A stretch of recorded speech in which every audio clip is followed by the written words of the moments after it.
शरीर में उसके शरीर में कष्ट हो रहा है। जब वो शरीर में कष्ट हो रहा है, तकलीफ हो रही है, तो बुखार आने पर, ताप पड़ने पर वो शिवालय के अंदर प्रवेश करता है। भजन नहीं सुना रहा, जो महापुराण की कथा वहां चल रही थी, कोई विद्वान संत वहां कथा का वाचन कर रहे थे।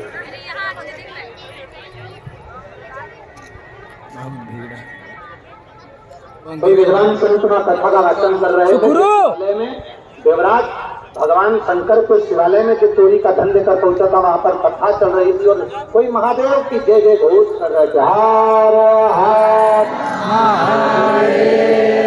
अब जैसे जैसे महादेव का जय घोष होता तो देवराज को बड़ा गुस्सा आता, देवराज को बड़ा क्रोध कि बताओ, मेरे शरीर में ताप पड़ रहा है, मेरे शरीर में कष्ट पड़ रहा है, मेरे शरीर में तकलीफ हो रही है, और ये हर हर, इसको तो समझ नहीं है।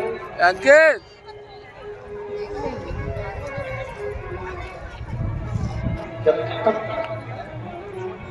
गलत अन्न सुकड़ू और गलत धन,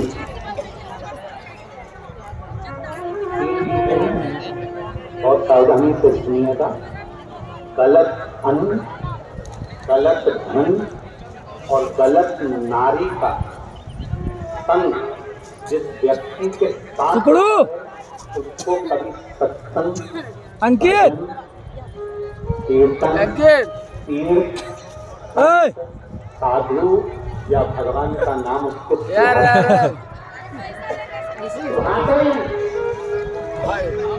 कौन कौन?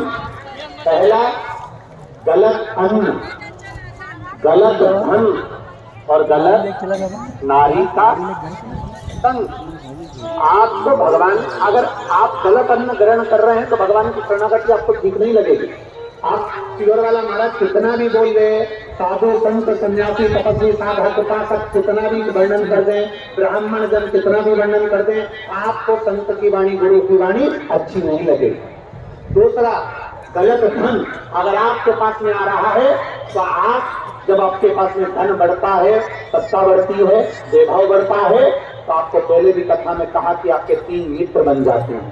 पहला काली, प्रशंसा करने वाले, दूसरा थाली, होटल में खिलाने वाले, और तीसरा प्याली, मैं खाने में खिलाने वाले, ये बढ़ जाते हैं। क्या बात है। ये 3 मित्र बढ़ जाते हैं और ये 3 मित्र एक दिन बर्बाद कर छोड़ देते हैं। तो शास्त्र कहता है, एक अन्न का असर जल्दी होता है, दूसरा धन का असर, गलत धन यदि आपके पास में आ रहा है तो उसका असर जल्दी होता है, और तीसरे नंबर पर स्त्री, कोई ऐसी नारी जो तुम्हारे से केवल धन के लोभ में जुड़ी है, कोई धन के लिए, कोई व्यापार आदि के लिए, कोई आपसे सिद्धता पाने के लिए, कोई अच्छा पाने के लिए आपसे जुड़ी है, तो समझ लो कि वो आपको बर्बाद कर करेगी। और नारी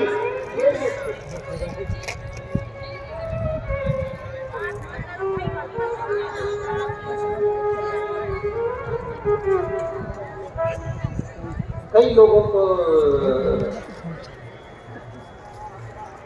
राम मंदिर में, अयोध्या में राम जी विराजमान हुए, कई लोगों को बहुत अच्छा लगा,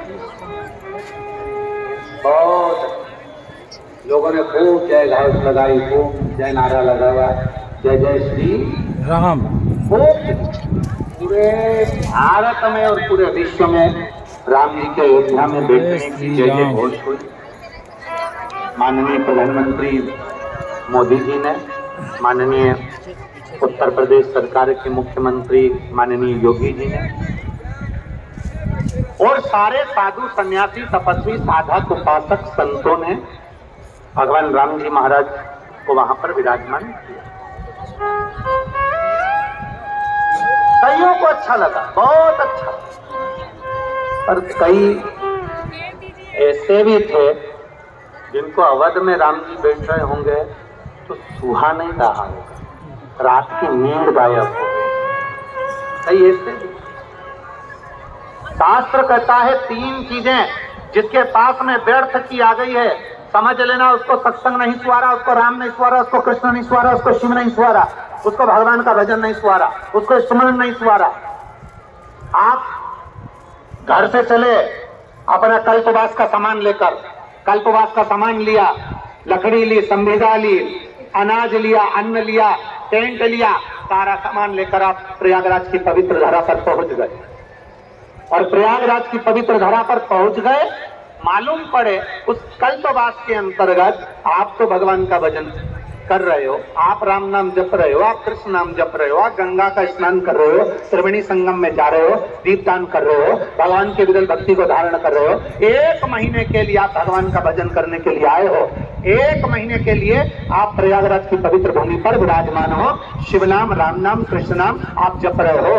और 1 महीने के अंदर 1 दिन, 2 दिन, 3 दिन हमारी वाणी का आपको थोड़ा बुरा लग सकता है, जितने लोग यहाँ बैठे हैं हो सकता है बुरा लग जाए, तो आप टेंशन मत लेना, लग जाए तो अगली बार मत बुलाना, उसमें कोई चिंता का विषय नहीं। 1 महीने के लिए हम कल्पवास करने के लिए आए, 1 महीने हम यहाँ रहने के लिए आए, 1 महीने के लिए त्रिवेणी संगम पर आए, 1 महीने के लिए हर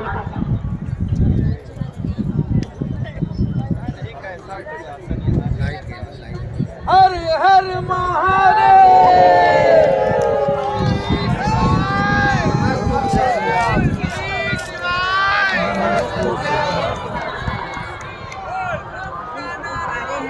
बाबा एक सहारा है।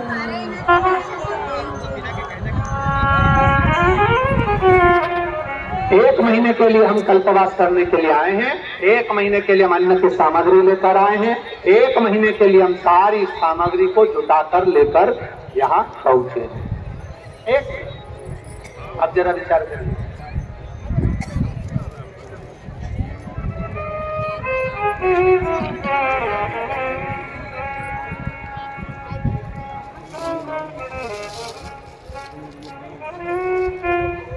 एक महीने की पूरी सामग्री, 1 महीने का पूरा सामान लेकर, थोड़ा ध्यान देना,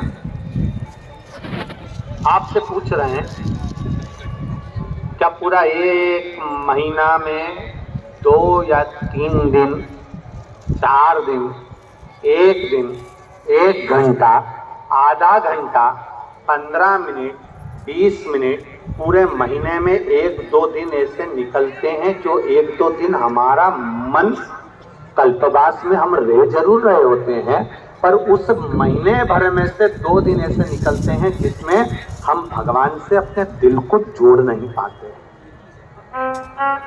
पूरे महीने आप कल्पवास कर रहे हैं, आप रह रहे हैं, आप गंगा त्रिवेणी का स्नान कर रहे हैं, आप राम नाम, कृष्ण नाम, शिव नाम जप रहे हैं, आप साबुन का त्याग कर दिए, आपने बहुत सारी वस्तुओं का त्याग कर दिया, आपने पलंग का त्याग कर दिया, आप जमीन का शयन कर रहे हैं, भूमि का शयन कर रहे हैं, आप कल्पवास का निवास कर रहे हैं, पर उस पूरे महीने में 1 या 2 दिन, 3 दिन ऐसे निकलते हैं जिस 3 दिन में हमारा चित्त, हमारा मन, हमारा दिल भगवान से थोड़ा सा दूर हो जाता है। हम घबराते हैं, मैं यहाँ तो भजन करने आई थी, मैं यहाँ कथा सुनने आई थी, मैं तो यहाँ प्रयागराज की धरा पर शिव महापुराण की 2 दिवसीय कथा सुनने आई थी, ऊपर से मुझे धूप सता रही है, ऊपर से मालूम पड़े मुझे भूख भी लग रही है, ऊपर से मुझे प्यास भी लग रही है, और बात कब तक सताएगी, कब तक सता रही होगी, जब आपके भीतर आपको 2 दिन 3 दिन ऐसा लगेगा कि मेरा मन भगवान में नहीं लग रहा, आप बेचैन होंगे, तब आपको लगना चाहिए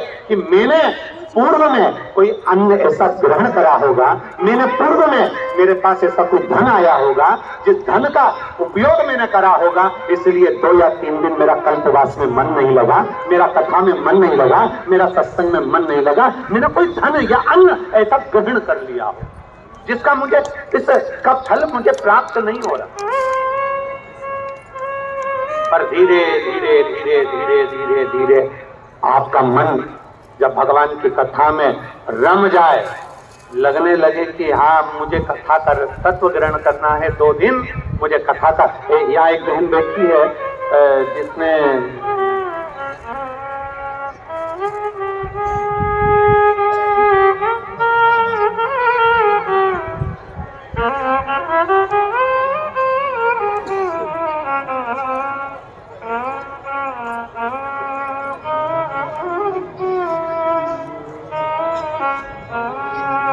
जिसने केवल एक दिन की कथा